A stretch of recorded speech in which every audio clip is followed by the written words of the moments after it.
Hello विद्यार्थियों, केटी classes के YouTube channel पर मैं कुलदीप आप लोगों का बहुत बहुत स्वागत करता हूं। जैसा कि हमारा क्लास 12th का मैथ का पहला चैप्टर संबंध एवं फलन स्टार्ट हो चुका था, जिसमें हमने बताया था संबंधों के प्रकार। 4 प्रकार के हमने संबंध बताए थे पिछले वीडियो में। नहीं देखा हो, जिसने पिछला वीडियो नहीं देखा हो वो यूट्यूब पर जाकर देख सकता है। चैनल का नाम है केटी क्लासेस विद कुलदीप। हमने कौन कौन से बताए हुए थे? रिफ्लेक्सिव रिलेशन बताया था, स्वतंत्र संबंध, सिमेट्रिक रिलेशन बताया था, सममित संबंध, और ट्रांजिटिव रिलेशन बताया था, संक्रामक संबंध। ये 3 हमने बताए थे। अब कुछ और इसमें ऐड किए हुए हैं। टोटल कुल मिला के संबंध कितने प्रकार के संबंध होते थे? 8 प्रकार। 8 प्रकारों के संबंधों को आपको पढ़ना पड़ेगा, जिसमें 4 सबसे इंपॉर्टेंट है: रिफ्लेक्सिव, सिमेट्रिक, ट्रांजिटिव और इक्विवेलेंस। ये 4 बहुत इंपॉर्टेंट है। सबसे ज्यादा ये 4 में से पूछा जाता है। ठीक है, ये भी पूछे जाते हैं थोड़े थोड़े, लेकिन ये बहुत इंपॉर्टेंट, स्वतंत्र, सममित, संक्रामक और तुल्यता संबंध। ठीक, चलिए पहला है रिक्त संबंध, इम्पिटी रिलेशन। इम्पिटी रिलेशन होता क्या है? ऐसा रिलेशन जिसमें कोई भी अवयव ना हो, इम्पिटी रिलेशन या रिक्त संबंध कहते हैं। इसमें कोई भी रिलेशन या कोई भी अवयव है नहीं है, तो ये कौन सा रिलेशन है? Empty relation. ठीक है। दूसरा आता है यूनिवर्सल रिलेशन, जिसे बोलते हैं सार्वत्रिक संबंध। सार्वत्रिक संबंध, अगर ए क्रॉस ए, कोई सेट में सेट ए है जिसमें कितने अवयव हैं? 4 अवयव हैं। अगर ए क्रॉस ए का क्या बोलते हैं कार्टेशियन प्रोडक्ट निकालें तो क्या आएगा? इतने आएंगे। 4 इसके, एक और ए में कितने? 4, और 4 का गुणा 4 चौको 16, 16 बन जाएंगे। निकालना जानते हो? इसमें देखो 1 2 3 4 हैं, और ए और ए 1 2 3 4, पहले का चारों के साथ किया जाता है गुणा, जैसे कि पहले के चारों के साथ गुणा कर रखा है यहाँ तक, दूसरे का चारों तक, यहाँ से तीसरे चारों तक, यहाँ से चौथे के चारों तक। इस प्रकार से ये इनका चारों से करते हो। ये कैसे? इसका क्या निकलता है? Cartesian product. ठीक, कार्तीय गुणन जैसे बोलते हैं ना। तो अगर रिलेशन, ऐसा रिलेशन दिया जाए जो कार्टेशियन प्रोडक्ट के बराबर हो, अगर यही दिया जाए ये पूरा, और पूछा जाए ये क्या, ये यूनिवर्सल रिलेशन है, तो हम बोलेंगे हाँ ये यूनिवर्सल रिलेशन है, क्योंकि ये इसमें कार्टेशियन प्रोडक्ट के सभी अवयव एलिमेंट दिए हुए हैं। ठीक है, इसे बोलते जिसका मान ए क्रॉस ए किसके बराबर हो, रिलेशन के बराबर हो। कार्टेशियन आर का रिलेशन जो है कार्टेशियन प्रोडक्ट के बराबर हो। ठीक है, अगला आता है आइडेंटिटी रिलेशन, समान संबंध। आइडेंटिटी रिलेशन था समान संबंध।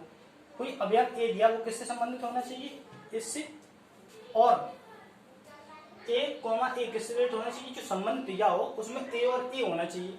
देखें, जैसे कि यही ये बात इसी में देख लो। इसमें अगर कोई किसी रिलेशन में ये दिए जाए, ये 1 2 3 और 4, आर बराबर दिया जाए रिलेशन 1,2 सॉरी 1,1 2,2 3,3 और 4,4। मतलब ये किसी रिलेशन में एक का सिमिलर मतलब डुप्लीकेट उसमें दिया होना चाहिए। ये ए है, ये बी, ए ये, इसको ए मान लो ना। अगर ये 2 है तो वो भी 2 होना चाहिए, अगर ये 3 है वो भी 3 होना चाहिए, ये 4 है 4 होना चाहिए, 5 है तो 5। लेकिन होना किससे होना चाहिए? सेट का। अगर सेट में 4 अवयव हैं तो 4 ही होने चाहिए, नहीं तो एक्स्ट्रा नहीं हो, ना कम। अगर 4 है, चारों में डुप्लीकेट होना चाहिए किसी रिलेशन में, तो क्या कहलाएगा? आइडेंटिटी रिलेशन, समान संबंध। इसे हम बोलेंगे आइडेंटिटी रिलेशन। एक रिलेशन ये दिया है तो इसे बोलेंगे आइडेंटिटी रिलेशन। अगर ये नहीं है, इसमें 3 ही है, तो इसे आइडेंटिटी रिलेशन नहीं कहेंगे। अगर ये है और एक और इसमें से दिया जाए 1,4 मान लो, तो इसे वो पूछे आइडेंटिटी रिलेशन है, इसे भी आइडेंटिटी रिलेशन नहीं कहेंगे। क्योंकि केवल और केवल जितने सेट ए में अवयव है उसी का डुप्लीकेट होना चाहिए और कुछ नहीं होना चाहिए, उसे क्या बोलेंगे? Identity relation. ठीक है, अगला ये तुमने बता ही रखा था, ये 4 और ऐड कर दिए, ये हमने बताया रखा। एक बार फिर से बता देते हैं। रिफ्लेक्सिव रिलेशन क्या होता है, स्वतल संबंध। अगर बोल दिया जाए किसी कोई, अब ये दिया हुआ है ऐसा रिलेशन जिसमें सेट ए के सभी अगर डुप्लीकेट होने ही चाहिए और उसके अलावा ये कोमा 4 लिखा हुआ है ये भी हो जाए, कोई दिक्कत नहीं, लेकिन ये चारों के चारों डुप्लीकेट होने चाहिए, चारों के चारों, तो ये तो रह गया, चलो बता देगा, ये छूट गया ना, चारों के चारों डुप्लीकेट होना चाहिए और एक्स्ट्रा इसमें से हो जाए कोई। ये जो रिलेशन दिया जाता है एक क्रॉस ए का, ये दिए जाते हैं ना, उसी से दिए जाते हैं, एक्स्ट्रा कहीं से नहीं आते, जब दिए जाएंगे तुम्हें क्वेश्चन में उसी से एक कार्टेशियन प्रोडक्ट से निकले होते हैं और एक्स्ट्रा नहीं रखते वो लोग। तो ये जो 4 एलिमेंट है उसी के डुप्लीकेट हों और उसके अलावा कुछ भी एक्स्ट्रा हो जाए कोई दिक्कत नहीं, लेकिन कम नहीं होने चाहिए। 1 2 3 4 एलिमेंट है उसके डुप्लीकेट हैं लेकिन कम नहीं होना चाहिए। ये इसमें ऐड हो जाए कोई दिक्कत नहीं, 2 4 और हो जाए, जैसे 4,3 उसमें ले लिया जाए, 4,2 ले ली, तो ये भी क्या कहलाएगा, रिफ्लेक्सिव रिलेशन कहलाएगा, है ना।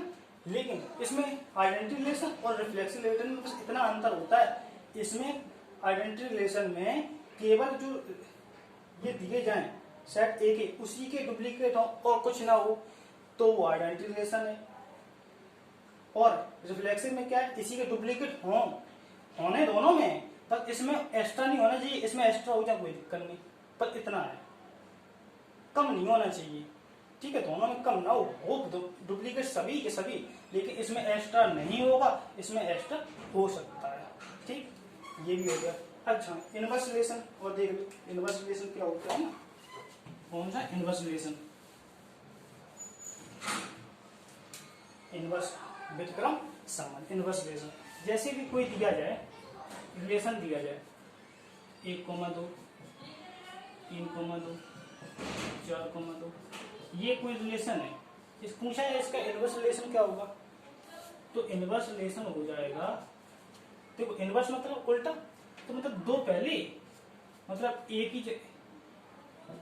ही जगह पे बी आ जाएगा और बी की जगह मतलब आपस में चेंज हो जाए, तो एक ही जगह पे ये ए है ये बी है, एक ही जगह पे कौन आ जाएगा, बी आएगा, मतलब दूसरा वाला पहले आ जाएगा तो पहला वाला दूसरा चला जाएगा, बाद में चला जाएगा, बी वाला पहले और ए वाला बाद में, बी वाला पहले और ए वाला बाद में, इसे क्या बोलेंगे, इनवर्स रिलेशन, ठीक है, इनवर्स रिलेशन हो गया।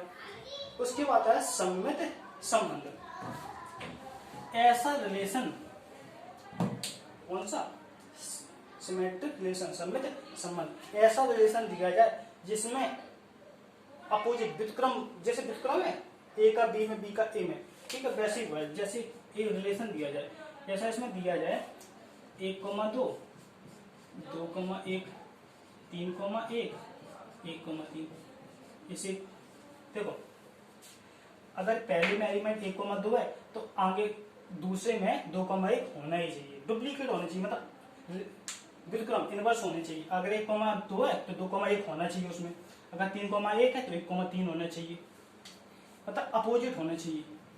अच्छा, 2 का उल्टा 2 होता है, ये तो एक ही, इसका तो होना है डुप्लीकेट, 2 का उल्टा 2, ठीक है, ये भी क्या बोला जाएगा, सममित संबंध या सिमेट्रिक रिलेशन। अगला है ट्रांजिटिव संक्रामक संबंध, इसमें हमने बताया था अगर कोई ऐसा रिलेशन दिया जाए जिसमें ए और बी हो, बी और सी हो, तो बी से बी कैंसिल हो जाए, क्या बचता है ए और सी, तो ए और सी उसमें होना ही चाहिए, जैसा कि बोल दो, हाँ 1,2 2,1 1,1, जैसा कि ये रिलेशन दिया जाए, पूछा जाए कि ये ट्रांजिटिव है, देखो ये तो ए हो गया और ये बी हो गया, अच्छा 2 बी है, बी दो है किसी में, तो ये हो गया क्या बी, अगर ये बी से बी कैंसिल, कितना बचा ए, ये सी हो जाएगा, ए में ए और सी बचना चाहिए, ए कितना 1 सी कितना 1, तो 1,1 है, तो ये किसे क्या बोलेंगे, इसे बोलेंगे ट्रांजिटिव रिलेशन। क्या ये ट्रांजिटिव रिलेशन है, ठीक है। एक और बात कंडीशन आती है, केवल किसी रिलेशन में केवल और केवल ए और बी दिया जाए और कुछ एलिमेंट ना दिए जाए, तो उसे भी क्या बोलेंगे, ट्रांजिटिव रिलेशन बोलेंगे, क्योंकि ये ए है, बी है, तो उसके अलावा कुछ है नहीं, तो उसे क्या बोलेंगे, ट्रांजिटिव रिलेशन। जैसे कि इसमें एग्जाम्पल दे दें, 1,1, 2,2, 3,3, 1,3, 3,2, 1,2। इसमें देखो क्या ये ट्रांजिटिव रिलेशन है। देखो ये तो ए और बी, अच्छा इसको हम चेक कर सकते हैं ना, 1, सॉरी ये नहीं, केवल ये देख लो, 1,1 ये ए है, ये बी है, क्या बी किसी में है, एक दूसरे में नहीं है। अगर ए ये दो ए मान लो, ये बी मान लो, क्या बी दूसरे में मिल रहा है कहीं, नहीं। अगर ये मान लो, इसको बी मान लो, क्या बी तीन किसी में है, नहीं है, तो ये भी क्या बोला जाएगा, ट्रांजिटिव रिलेशन। लास्ट रिलेशन पड़ता है कौन सा, इक्विवेलेंस, तुल्यता संबंध। अगर ऐसा रिलेशन दिया जाए जिसमें रिफ्लेक्सिव, सिमेट्रिक और transitive, reflexive, symmetric, transitive relation हो, तो उसे बोलेंगे इक्विवेलेंस रिलेशन, जिसमें तीनों संबंध हो जाए, रिफ्लेक्सिव, सिमेट्रिक और ट्रांजिटिव, उसे क्या बोलेंगे, तुल्यता संबंध या इक्विवेलेंस रिलेशन। ठीक है, आज के लिए इतना ही। अगर आप लोगों ने हमारा YouTube चैनल सब्सक्राइब ना किया हो तो उसको सब्सक्राइब कर लें और बेल आइकन जरूर दबा लें, जिससे हमारी पल पल की वीडियो की नोटिफिकेशन आपको मिलती रहे। ठीक है, धन्यवाद।